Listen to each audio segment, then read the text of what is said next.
You know, some names can change the whole air in a room, and that night, one name did. The bar was dimly lit, a quiet place on the edge of town where veterans often came to forget, or remember. The sound of glasses clinking mixed with low country music, and the smell of whiskey lingered in the air.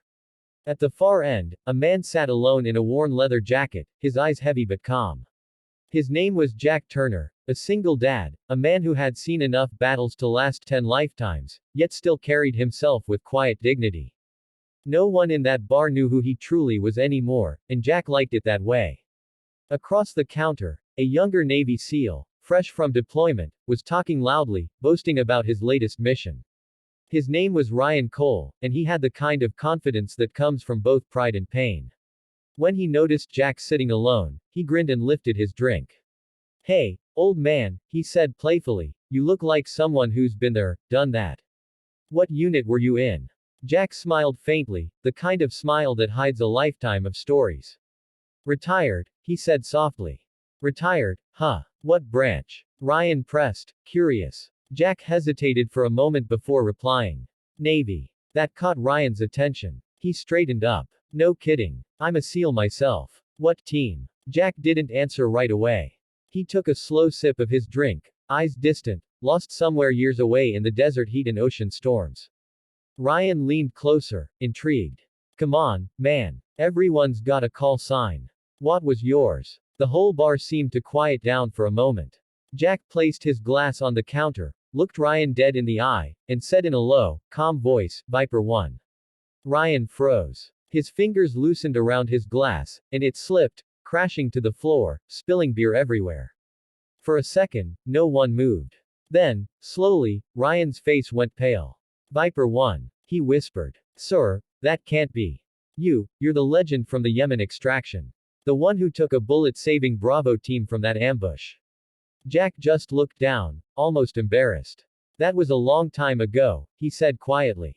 The entire bar was listening now. Ryan stood up straight, almost at attention, like instinct had kicked in. Sir, every SEAL knows that story. You were declared Mia. We thought you were gone. Jack's eyes softened. I was gone, he said. But sometimes, life gives you another mission. Mine was raising my daughter. The room fell silent again, but this time, it wasn't out of shock. It was respect. Ryan swallowed hard, his voice shaky. Your daughter, she's the one in the academy, right? The one who got that Medal of Valor last year. Jack nodded. She earned it herself. I just tried to keep her believing she could.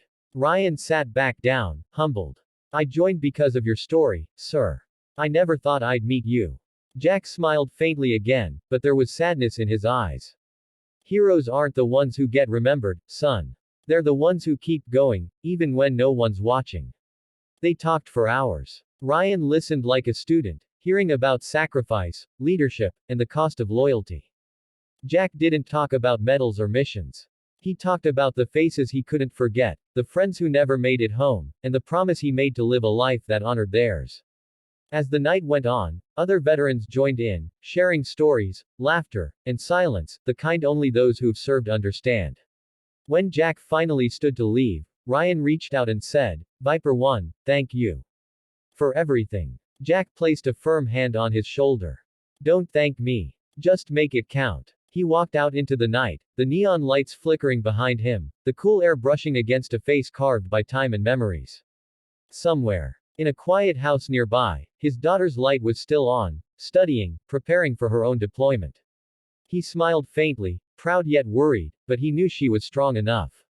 As he drove off, the camera would slowly pan back to the bar, where Ryan stood, staring at the door, whispering the words, Viper 1, like a prayer. The legend wasn't just a story anymore. He had met the man behind it, human, broken, and yet stronger than ever. And to anyone watching, that moment was a reminder, true heroes don't brag about their scars, they build new lives in spite of them. So if you felt that moment hit deep, hit that like button, share this story, and subscribe. Because sometimes, the greatest warriors aren't the ones still on the battlefield, they're the ones quietly winning the battles we never see.